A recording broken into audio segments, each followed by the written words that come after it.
Okay, just another moment or so and we'll get underway.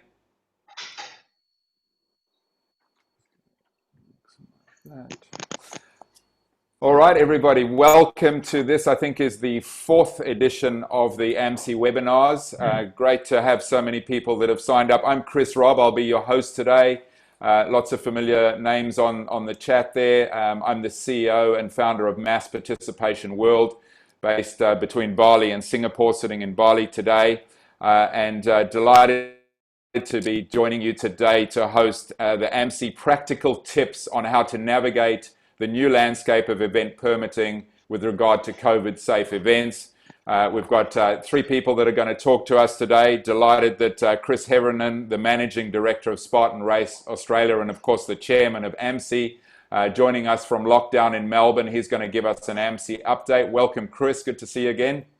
Thanks, Chris. Yes, great to be here, mate. And not enjoying lockdown, but we'll push on, eh?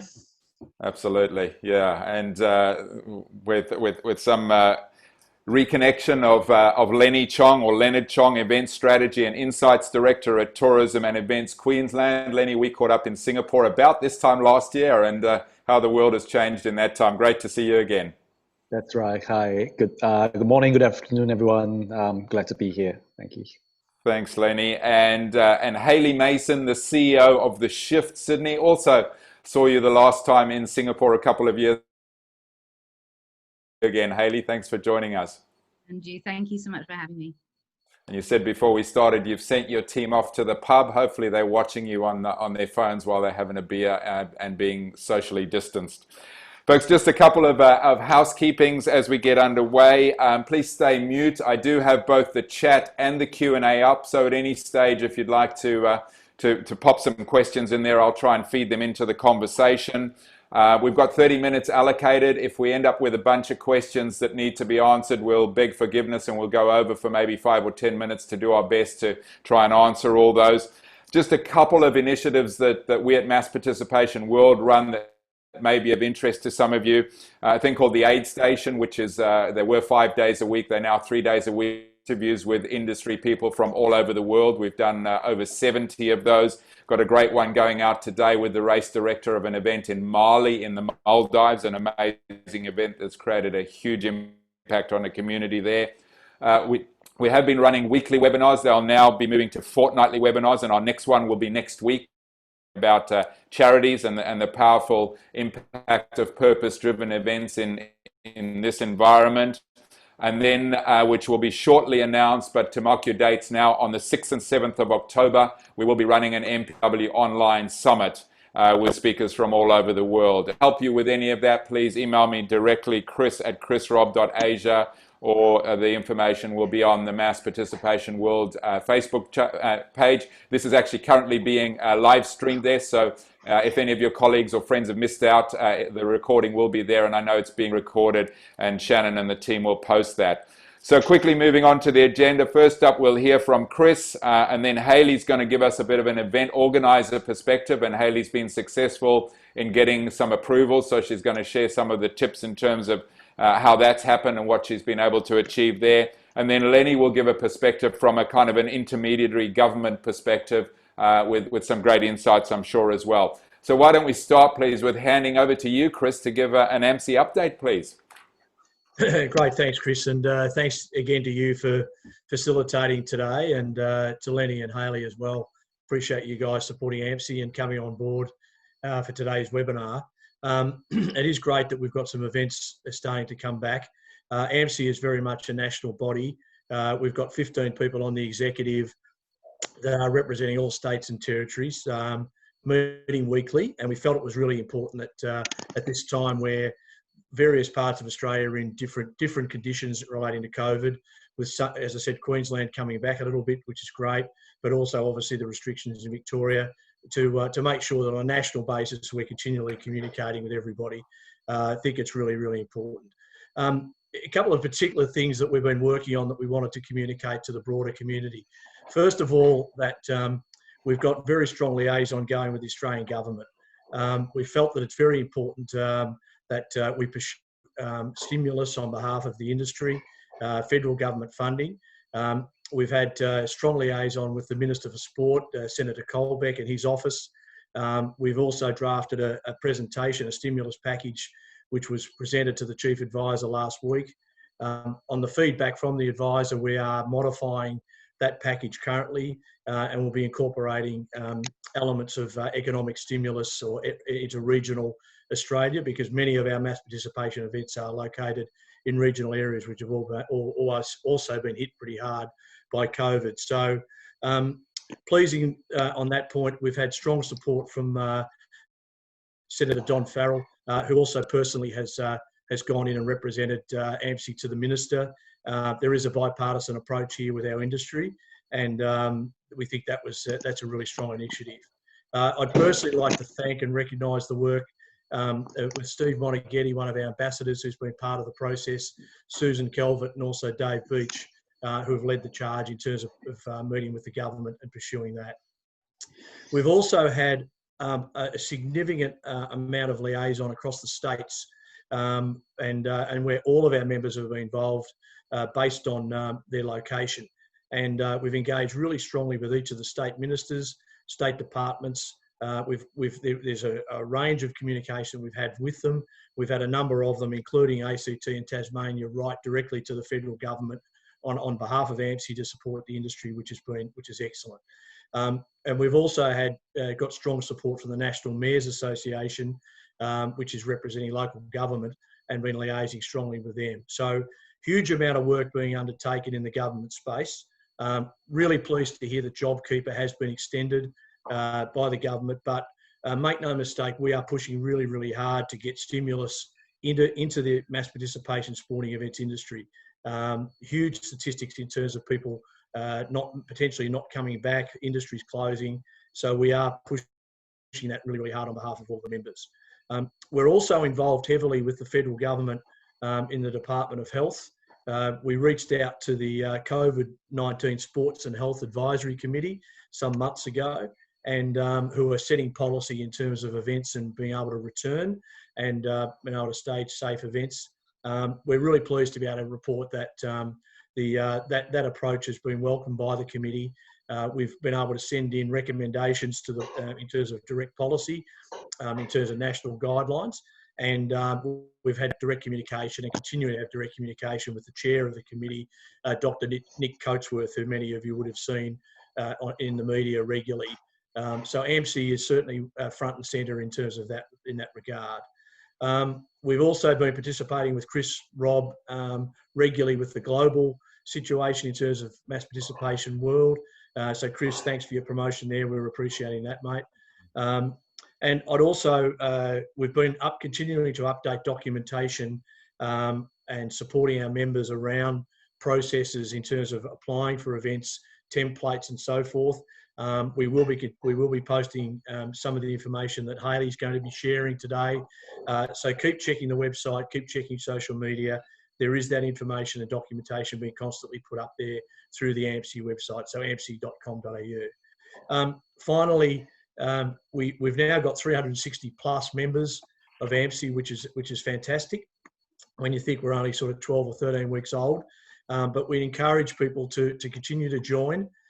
We've got very broad representation within AMPSEA on the executive, all aspects of the industry, not just event operators, but suppliers, representation, registration. Well, you're on the call today, and please sign up, become a member. That we are going to be strength in numbers is going to enable us to get over the line. So that's going to be really, really important.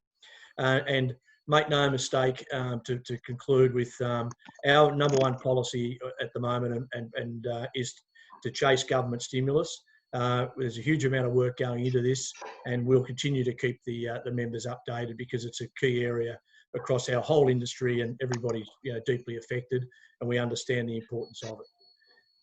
Chris, thanks for the opportunity, and please, anybody who's got any questions or whatever, please send them through to the chat or to the AMPSEA website, and we'll be very happy to respond and keep those communication channels open. Great, thanks, Chris. There are two that I might address there quite quickly. Is Kelly Mapleston said she tried to email executive and got a bounce back. And the question that she has is around guidelines. Do we know if New South Wales has written guidelines and have they been released? The point she's making, difficult to be putting in a permit if they're not clear on the guidelines. You're able to answer that, Chris? Are there guidelines in place for New South Wales? I believe there are, but what we'll do is we'll get Craig Sheridan, who's been driving that part. We'll respond to that formally and make sure that that's posted up on the site. And get that information. But there's a number of people, Craig Sheridan, Wayne Larden, who presented a few weeks ago, Mark Emerton, have been involved directly in that process. So we'll get that information up on the site as quickly as we can. I can also address that later on because we've just been through that process. Fantastic. Great, thanks, Hailey. Chris, and then just a final one while you're still there. Rowan Day, in regards to Victoria, the question he asked, did Martin Pakula respond from a Victorian perspective? No, we haven't had a response from the Victorian government. So I am aware that we did support, there was a move to approach the Victorian government through a broader events industry platform, which AMPSEA has supported. But no, at this point, we haven't had any reply from the Victorian government. Okay, thanks. Just grab a quick one. I mean, there's potential that this goes down a bit of a rabbit, but let me just table it, Chris, and then I think this can be taken up offline. But Chris raises the point, concerned that our efforts are being diluted by focusing only on sporting events. Would our influence with governments be great if AMPSEA represented the wider events profession? I think that was addressed in a previous one before in terms of the remit. Happy for you to take it now if you want, Chris, just conscious that time's ticking away. Yeah, I can give a quick answer. In putting together an alliance like AMPSEA, we needed to have structure, and that structure was determined that the sporting events industry needed to be really represented. The broader events, there are events bodies looking after conventions, expos, indoor events, and so on. And there's also the live events group. We've been liaising with each of them, communicating, so the government is well aware of the broader events industry needs help. And certainly our numbers are quite compelling in their own right. You know, we're talking about 21,000, jobs. We're talking events. You're talking about 11,000 plus jobs, over $1 billion. So the numbers are compelling. But we're very mindful of the fact that we need to be in close contact with the broader industry. Great. Thanks, Chris. And thanks, Chris Conway, for your questions and the other questions we've addressed. Let's fly over to you there, Hailey, please, to give your insights from an event organizer perspective. Thanks. Thank you. Okay, well, hopefully I can help navigate how to get events approved with the current public orders that are in place around Australia. So we've been really fortunate that we currently have 3 events happening in Queensland, the first one on the 30th of August. We're also currently receiving approval from South Australia and Western Australia, and we're talking with Public Health in New South Wales. We haven't made it to Victoria yet, although one of our events is there. We've just put that on hold right now until there's some new public orders. So what I thought I'd do today is give sort of 5 key points about how event organisers might go about this. One is developing a COVID safe plan, which I know that sounds like really common sense, but then I also had a quick Google before I came on today, and it seems that there's not actually a template for events with a COVID safe plan. So it's something that I had discussed with Chris prior. We have a COVID safe plan that we developed a month or so ago. Now we're in a fortunate position that the chairman of my client, the chairman of the board of the client that we work with happens to play tennis with someone that knows Brendan Murphy. So we were we got to go straight to the top there. And our COVID safe plan was approved by the Australian Sports and Health COVID Committee. Now, at that point, we thought that that was absolutely fantastic, but it wasn't until we started going to each different state that then we realized that federal, the states don't recognize the federal approvals. So the first state that we went through was Queensland, and Queensland are amazing. Thanks, Lenny. So something that we then realized is that all other industries, or most other industries, seem to have an industry COVID safe plan. And that's where I believe Lenny and his team, or someone within your organization, developed an event industry plan for us through the tourism and events, because we didn't have one at that point. So that meant that we were then able to align our event COVID safe plan with them. I'm just going to quickly put out 8 key points that we've got within our COVID safe plan. So maximum participants at any one time. I understand with mass participation that it's really difficult sometimes to see if there's a different way.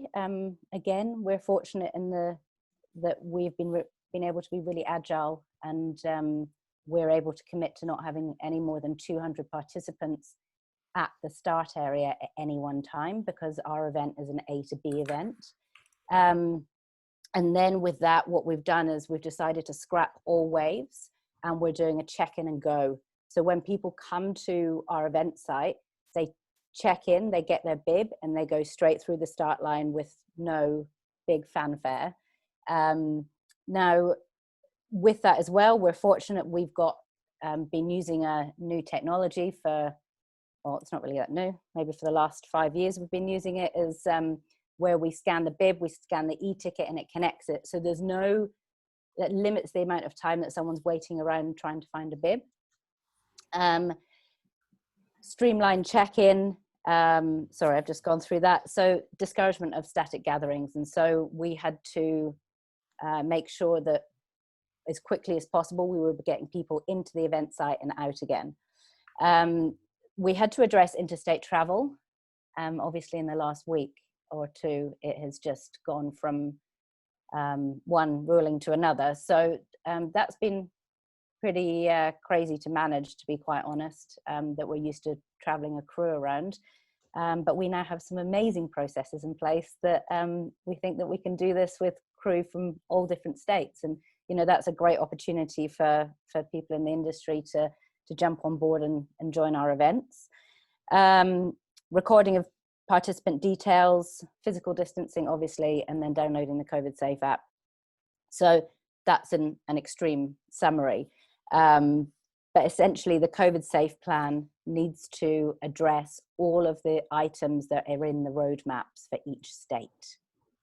Now, again, with mass participation, I was reading, Chris, I know that you got a letter back from the Australian committee as well. And one of the points, I mean, generally what they're saying is they're quite happy for events to run. We just need to manage different regulations. And one of them that I looked at, so point 7 is about hydration. And I know this is quite the sticking point in running in mass participation events, is how do we hydrate our participants? And interestingly, we held a panel cast with a behavior change expert last week and had this discussion. And it wasn't a discussion about how we get events approved. It was actually a discussion about how we change social behaviors around the environmental impact that events have. And so I'm wondering whether we can start looking at these changes that have to be made, and potentially they're going to have to be made for the next year or two, depending on how long COVID stays around. And do we change the infrastructure in our events so that we can fit within the guidelines and make it social norm and change those behaviors and say, you know what, there's not going to be any water stations. You have to bring your own water bottle or Camelback or whatever it is. And I understand that there's probably going to be some negative feedback on that as well, but make it a change for the environment and make it a positive thing when you're communicating out to participants. So I just thought within your COVID safe plan, have a look at all the things that the government have got issues with, which is multiple touch points, and try and eliminate them as much as possible. So that was kind of my summary on the COVID safe plan. As I said, I don't know if I actually said this once we've gone live, but I'm more than happy to share our COVID safe plan, and people can use it as an event template, just so that you can try and see where we got to and what else you'll have to do. The second point is to seek out public orders and current state legislation, because if you're not across that, you're not going to be able to fully understand where the government is at with approving events. I noticed that, so Kelly had a question about that, about the public orders in New South Wales. And so we have gone through the New South Wales public orders. And it's very unclear because it only states events as indoor events. So corporate events as indoor events are at a maximum of 150. Whereas if you're a community sporting activity, you can go to a maximum of 500 currently. Now, we've been speaking with New South Wales Public Health, and they've said, yep, you're fine. If you've only got an event of 500, and look, obviously mass participation is a lot more, but we can actually make our event break even on 500. So I think it's about looking deeper into the public health orders and actually speaking with New South Wales, speaking with all of the public health, state public health committees, and finding out what their understanding of the rules and regulations are. So currently in Queensland, South Australia, WA, you can get events approved up to 10,000. There are different phases of how to do that. So if it's under 500, you can currently go ahead with a COVID safe event plan as long as it's been signed off by the council.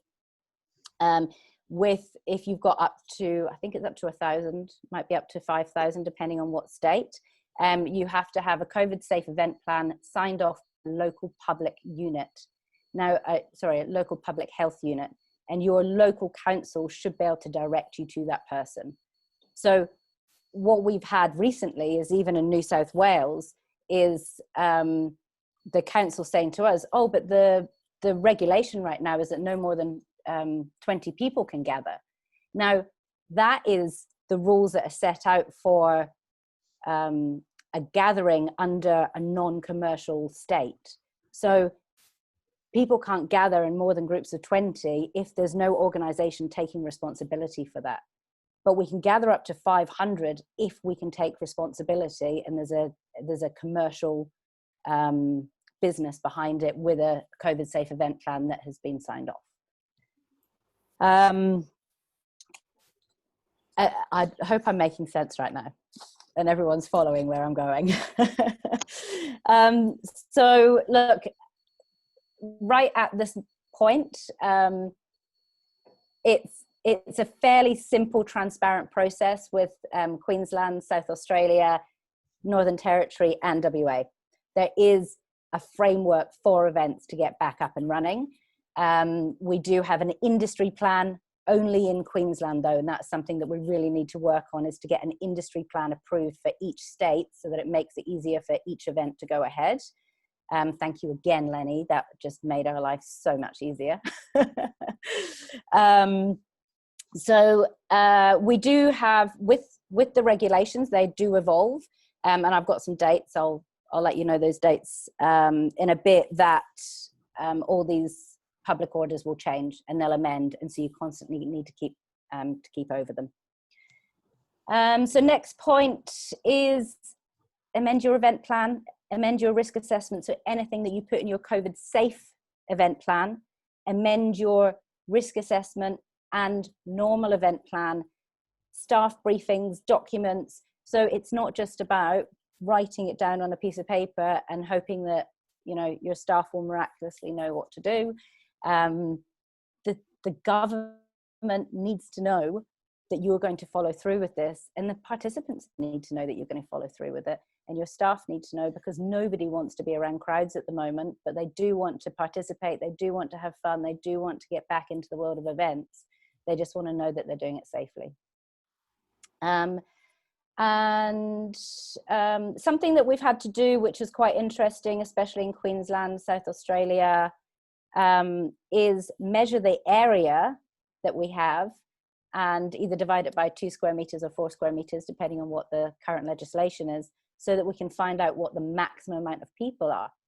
So generally in some of these states, it's about what the amount that is lesser.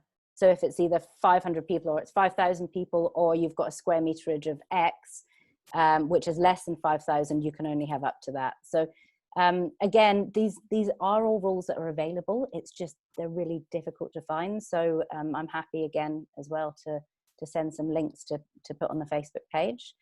Hailey, we're starting to run fairly tight. Oh, sorry. Yeah, if you wouldn't mind just to wrap up that one, and then we'll give Lenny his chance, just in case people have to duck off and go and join your staff down at the pub and have a lunchtime beer.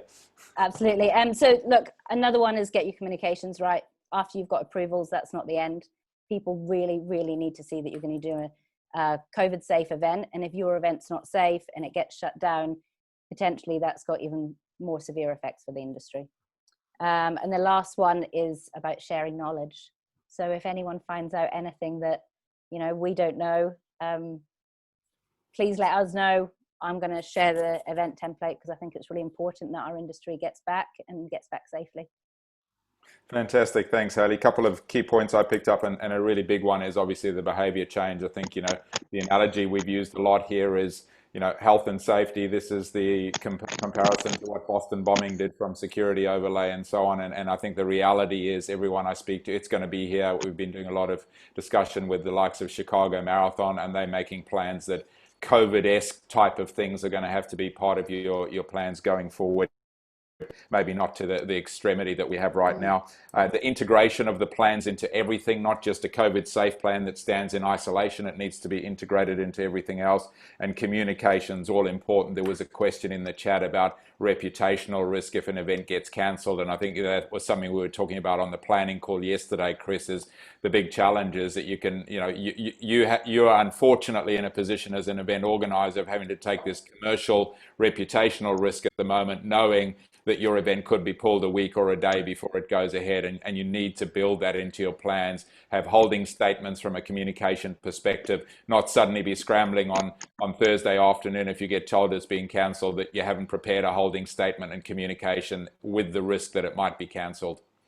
Let's thanks again, Hailey. Let's move on to you, Lenny, for your insights, please. And folks, obviously we are running a little bit tight on time, but there's some really great insights here, and this is being recorded on both directly and on Facebook Live. So if you have to shoot off, please do that and come back and pick up the recording afterwards. Over to you, please, Lenny. Thanks, Chris. Thanks. Hi, everyone. I think Hailey's probably covered a lot of the points I was going to raise, but I just want to give some background, I guess, from a Queensland perspective in terms of the framework that we've developed. As Hailey said, the framework is a way to pave the way for events to happen again. Where the nuances is, because events, as we all know, present a whole set of challenges from a public health perspective in terms of controlling the spread of COVID. So it differs from what they normally call in Queensland approved industry plans. The government sort of determined that we can't actually allow events to operate autonomously. Whereas if you're a restaurant, if you're a gym, there is an industry plan that's already pre-approved, developed by your peak industry body and that's been approved by government, and all those businesses need to do is just to comply with the rules in there. Events, because they come in different shapes and sizes, we've all talked about it. That's where the framework sets out the approval thresholds. That's gone by size, as Hailey said, under 500, up to 10,000, and above 10,000. That goes to the Chief Health Officer for approvals. The framework sets out, I guess, the core principles, as not to rehash the points that Hailey made: physical distancing, hand hygiene, all the measures that's sort of required. If it's relevant for your event, look at it and come up with your COVID safe plan and submit it to Queensland Health for approvals. I guess to further add on, and Hailey's already nicely covered a lot of the points I want to say, but the seeking clarity on the risk appetite, as you said, federal to state, there's different. State to local is also different. Get the clarity on the risk appetite from your local public health unit, wherever you're operating, and also your local council. Local public health units, their BAU is around managing the day-to-day public health issues around the area. Particularly with things like COVID, contact tracing comes into the remit.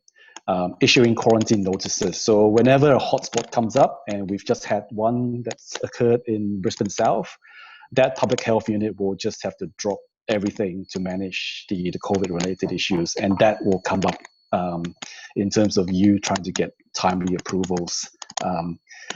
Your local councils, obviously, they'll interpret the framework in terms of the overall approvals or permits for your event. They might take a different view in terms of what is the risk appetite. Certain local government areas might have a more aging population where they deem that their local community probably don't want mass gatherings to occur, and so check with them if their appetite has changed from your same event last year, because you don't want to be caught late in the piece where you've done everything right from a public health perspective and your local councils decides that events are not for them. That's got to be a challenge from your side. The next one's around working out the economics of your contingency. So again, we've talked about reputational risks, cancellations. Getting health approvals does not guarantee your event will go ahead. I think that's the reality. Due to the fast-changing nature of the situation, if a hotspot comes up, say, and touch wood, on the Gold Coast, there could be restrictions put in place where all mass gatherings or / events will have to be cancelled at very short notice. How does the economics of your contingencies work? Refunds, are you going to do it for last minute if you are to cancel last minute where it's no fault of the attendee? Your setup costs, your fixed costs, how can you best manage that, where obviously we've all learned that event insurance costs are skyrocketing. How are you going to sort of wear that in terms of your budgets if you are made to cancel at short notice and you've got everything set up except that you can't go ahead? I'm sure that's a really tricky thing to navigate through, but I think it's becoming more and more of a risk factor that the event organizers have to take into account, that you can do everything right, but if the situation changes, you have to adapt. Third point, comms plan. Hailey has talked about that, and I think the comms plan plays a great role in strengthening your reputation, or on the flip side, managing reputational risk. I think now that we've sort of paved a way forward and everyone's still navigating through, but we're starting to see, I guess, where events are going to go from planning to compliance. Compliance is everyone's role. Everyone's been told you need to social distance. You need to do all these things to maintain the health of everyone around you. But in an event setting, unfortunately for all of us, the spotlight is always on the organizer. You have an engaged audience. You have to tell them what you are going to do to keep them safe, and then during the event, show them tangibly. The start line is probably the issue. I think it's great that Hailey's come up with her solution in terms of getting the start line through. But that's where all the cameras are, and all you need is someone taking a photo that might not depict the real situation, and that goes around the media that your participants are not socially distancing at the start line. You said you would, and it just creates all these issues that then it becomes a PR disaster when you're trying to do everything right. So speak to your audience in terms of, I think, what your expectations are to keep them safe, and really to make sure that you are doing that. If people aren't distancing, tell them that. You just have to ingrain into your ground staff that it has to manifest in terms of what people observe. One recent example we've got is at the NRL match in Sunshine Coast Stadium, where photos are being shown of people sort of apparently not social distancing on the grass sitting, and that's obviously reacted by the event organizers, the council, where they're reducing the number of people that's going to be allowed into the stadium. Now, I have no idea what the truth is in terms of what's done correctly or not, but it's really these sort of perceptions that's sort of broadcast through the media where organizers like yourself have to really react. And like I said, when reputation risk is really hard to recover from when we don't get it right. That's the people you can talk to. What about the people you can't talk to? Spectators, the people that just rocks up and you can't contact trace them. You can't actually know if how many people you're going to get. There's obviously ways you can control it, but figure out how you're going to reach out and communicate those messages to them that they have to physically distance and things like that. So that's, I guess, my observations sitting in TEQ as, I guess, the major events agency for Queensland. And we know, as Hailey has mentioned, things are very different across the country. And we're all trying to sort of find our way through in a consistent manner that events can restart again. That's all from me, Chris. Thank you. Great, thanks, Lenny. Some great insights there, and I think the key one, which again reiterates what Chris said in the beginning. Doesn't matter if you've got a permit from a federal or a state organisation if the local council or even the local community doesn't have the appetite. So being very conscious of engaging all stakeholders early, as quickly as possible. That all-important one, and again, I think it relates a little bit to the reputational risk one, is, do you understand the economics of what it's going to cost you if you do have to postpone or you do have to cancel, and what are your guidelines, or what are the decisions you've made in terms of refunds and the like, and the whole issue that compliance is everyone's responsibility, and I think it comes back to the plan as well. There's no point having your standalone COVID plan if it doesn't integrate into all your other plans, but most importantly, it doesn't integrate into what happens on the ground on the day. And I think, the industry has a reputational risk here. Obviously, you as an individual has a risk, but if one of us gets it wrong, there's a huge amount of pressure. Hailey's going to be, a little bit of a case study, as some of these are. And if they get it right, it's great because it gives us some ammunition to take forward. But if they get it wrong, it gives them ammunition to bring us down. So we all have a responsibility to each other in this. Thanks so much for those insights. I think we've covered most of the questions. Hailey's just responded to the question about her events. I had a question in the chat about the aid station, which I mentioned, which are the interviews that I do. Those and a lot of other resources on the Mass Participation World YouTube channel. So up until now, for nearly 3 months, we've been running weekly webinars. They're all on the YouTube channel. We had a fantastic one last week, which was Craig Sheridan, who many of you will know. Hugh Singh, who's based out of Perth, is the medical director of the Singapore Marathon. And Marcel Altenberg, who's a crowd scientist from Manchester University. Marcel's been working with the Bundesliga to get them back to play. He works with all of the world marathon majors. Really, really smart guy. We had a great hour webinar where they did presentations and we took Q&A. Those recordings are up on the channel, so please feel free to go and have a look at that. Likewise, people have been Hailey's put her email in there. If there's any way that I can help you, chris@chrisrob.asia, please email me. We will be starting to run some masterclasses and masterminds with some of the presenters we've had, which will be paid opportunities, but the masterminds will be small groups of 8 to 10. The feeling being that rather than you have to go and pay for an expensive consultant on your own, we bring those consultants to the table for a lesser fee and you workshop with a bunch of other events, and we run some masterclasses which will be deeper dives. So we'll be putting that information out soon, but plenty of resources already on that YouTube channel. So wrapping up, thank you. I don't think there's any other questions. Thank you so much, Chris, Hailey, and Lenny. Thank you. Thanks behind the scenes for Alice and Shannon Gove, who've been pulling this all together. We'll see you in a couple of weeks' time at the next one. Thanks so much. Have a great afternoon and weekend ahead. Bye for now. Thank you. Thanks, guys. Bye.